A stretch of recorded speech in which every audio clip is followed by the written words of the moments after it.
गुजरात के वडोदरा में बच्चों के लिए विशेष रूप से आयोजित होने वाले शिशु सांस्कृतिक गरबा महोत्सव का भूमि पूजन के साथ प्रारंभ किया गया है। वडोदरा के गोत्री न्यू अलकापुरी रोड पर शिशु सांस्कृतिक गरबा महोत्सव 2024 का इस वर्ष भी भव्य आयोजन किया गया है। विशेष रूप से बच्चों के लिए आयोजित होने वाले इस गरबा महोत्सव में रोजाना हजारों बच्चे गरबा खेलने के लिए उमड़ पड़ते हैं। इस नवरात्रि महोत्सव की तैयारियों की शुरुआत के भाग रूप शिशु सांस्कृतिक गरबा ग्राउंड का भूमि पूजन किया गया। इस मौके पर आयोजक सोनिया शाह, अवनी पटेल, गायक कलाकार ऋषभ दोषी समेत के अग्रणी उपस्थित रहे।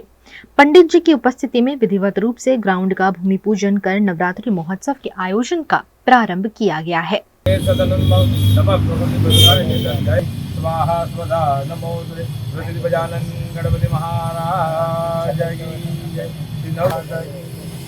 महावीर भगवान की नमः पार्वती पदे हर हर महादेव વડોદરાની નવરાત્રી એટલે કે વર્લ્ડ ફેમસ નવરાત્રી છે અને એમાં પણ જ્યારે વાત આવે શિશુ સાંસ્કૃતિક ગરબા મહોત્સવ જે 24 વર્ષથી થાય છે, આ વખતે તમારા સાથ સહકારથી 1 લાખ સ્ક્વેર ફીટનું મોટું ગ્રાઉન્ડ આ વખતે કર્યું છે અને અમારું રિષભ ગ્રુપ એમાં પરફોર્મ કરવાનું છે। તો આ વખતે ફરીથી અમે બધા ધૂમ મચાવવા માટે રેડી છે। જલ્દીથી જલ્દી તમે પણ આવી જાઓ અને માતાજીની આરાધના કરવા આપ સૌને આમંત્રણ આપીએ છીએ। शिशु सांस्कृतिक गरबा महोत्सव हमेशा ही बच्चों का बहुत ज्यादा फेवरेट रहा है। यहाँ खासकर टीनेजर बच्चे धूम मचाते हुए नजर आते हैं। इस वर्ष भी सभी बच्चों को अपने अपने रजिस्ट्रेशन पहले से ही सुनिश्चित करवा लेने का अनुरोध आयोजकों की ओर से किया गया है। આજે અમે ગ્રાઉન્ડ પર ભૂમિ પૂજન કરેલું છે।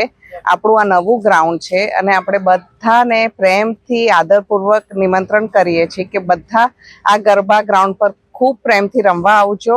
અને આ વખતે બધાની વધારે ડિમાન્ડને લીધે અમે બહુ જ મોટું ગ્રાઉન્ડ લીધું છે, એટલે બધા પ્લેયર્સને ખાસ વિનંતી કે અહીંયા ચોક્કસ રમવા આવજો।